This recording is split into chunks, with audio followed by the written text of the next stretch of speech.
जम्मू कश्मीर के अनंतनाग जिले के पहलगाम में मंगलवार को हुए भयावह आतंकवादी हमले ने पूरे देश को झकझोर कर रख दिया है।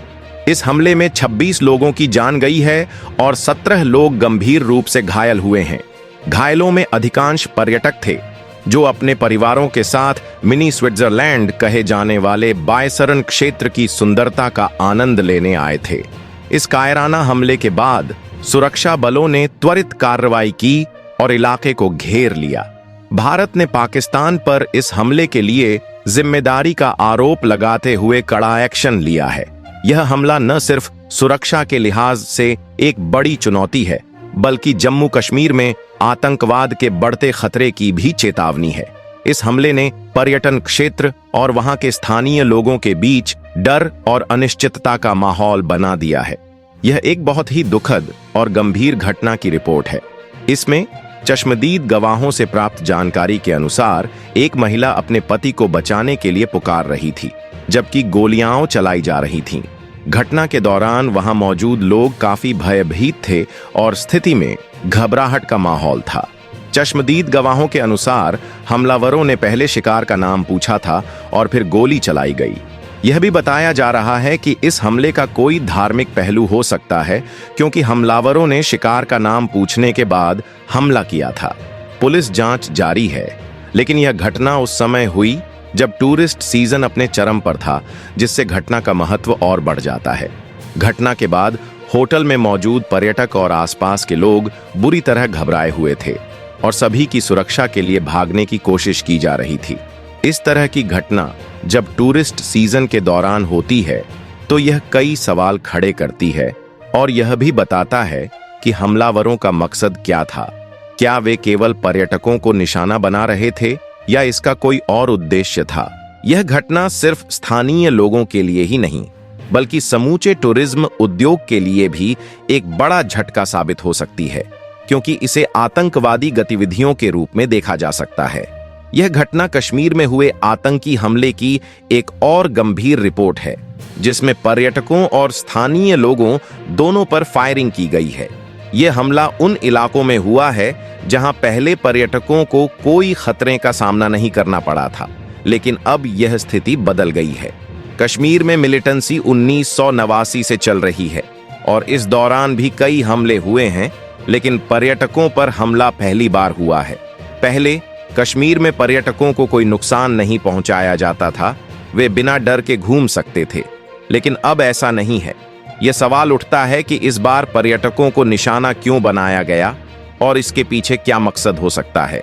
एक महत्वपूर्ण बिंदु यह भी है कि इस हमले में स्थानीय लोग भी घायल हुए हैं, क्योंकि जब बिना किसी उद्देश्य के गोली चलाई जाती है तो किसी को भी चोट लग सकती है। फिलहाल कश्मीर के पहलगाम इलाके में सुरक्षा बल पूरी तरह से सतर्क हैं और इलाके को घेर लिया गया है। स्थानीय पुलिस और सुरक्षा बल इस घटना की जांच कर रहे हैं। हालांकि अभी तक पुलिस की तरफ से कोई आधिकारिक पुष्टि नहीं की गई है, न ही इस हमले के बारे में कोई ट्वीट या स्टेटमेंट जारी किया गया है। मेडिकल टीम भी बचाव कार्य में जुटी हुई है और स्थिति को नियंत्रित करने की कोशिश कर रही है। पाकिस्तान के army chief general Asim Munir के एक विवादित बयान ने हाल के समय में बड़ी चर्चा पैदा की है। उनके बयान को कश्मीर में हुए आतंकी हमले से जोड़ा जा रहा है। जनरल मुनीर ने कश्मीर को पाकिस्तान की जुगुलर वेन यानी नाजुक नस कहा था और उनके बयान को कश्मीर में आतंकवाद को बढ़ावा देने वाला माना जा रहा है। यह बयान US vice president JD Vance के दौरे के दौरान पहलगाम में हुए लश्कर ए तैयबा के हमले के साथ मेल खाता है, जिसे कई लोग एक संयोग मान रहे हैं।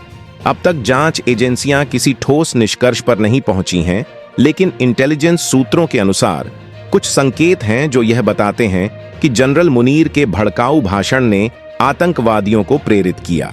जनरल मुनीर ने अपने बयान में मुसलमानों और हिंदुओं के साथ अलग अलग व्यवहार करने का भी उल्लेख किया था, जिससे कश्मीर में सक्रिय आतंकवादी संगठनों को एक बड़ा हमला करने की प्रेरणा मिली। इस हमले की जिम्मेदारी लश्कर ए तैयबा के सहयोगी संगठन द रेजिस्टेंस फ्रंट TRF ने ली है। इसके अलावा खुफिया जानकारी के अनुसार लश्कर ए तैयबा के टॉप कमांडर सैफुल्लाह कसूरी उर्फ खालिद इस हमले की साजिश रचने वालों में शामिल हो सकते हैं। वहीं रावलकोट में मौजूद लश्कर के 2 कमांडरों, जिनमें से एक अब्बू मूसा है, की भूमिका भी जांच के दायरे में है। 18 अप्रैल को अब्बू मूसा ने रावलकोट में आयोजित एक कार्यक्रम में कहा था, जिहाद जारी रहेगा, बंदूकें गरजती रहेंगी और कश्मीर में सिर काटे जाते रहेंगे। भारत कश्मीर की डेमोग्राफी बदलने के लिए गैर स्थानीय लोगों को डोमिसाइल सर्टिफिकेट देने की कोशिश कर रहा है। यह हमला तब हुआ जब पहलगाम में आतंकवादियों ने कई पीड़ितों से कलमा पढ़ने के लिए कहा। जो लोग यह नहीं पढ़ पाए, उन्हें गोलियों का शिकार होना पड़ा। यह पूरी घटना आतंकवादियों की नफरत और जिहादी विचारधारा की गहरी जड़ें दर्शाती है। इस हमले ने कश्मीर के पर्यटन क्षेत्र और स्थानीय समुदाय के बीच भय और असुरक्षा का माहौल बना दिया है और भारत की सुरक्षा एजेंसियां इस घटना के कारणों का पता लगाने में जुटी हुई हैं। अगर आपको हमारी जानकारी और वीडियो पसंद आया हो तो इसे लाइक करें, शेयर करें और हमारे चैनल को सब्सक्राइब करना न भूलें। ऐसी और अपडेट्स के लिए बेल आइकन जरूर दबाएं। धन्यवाद।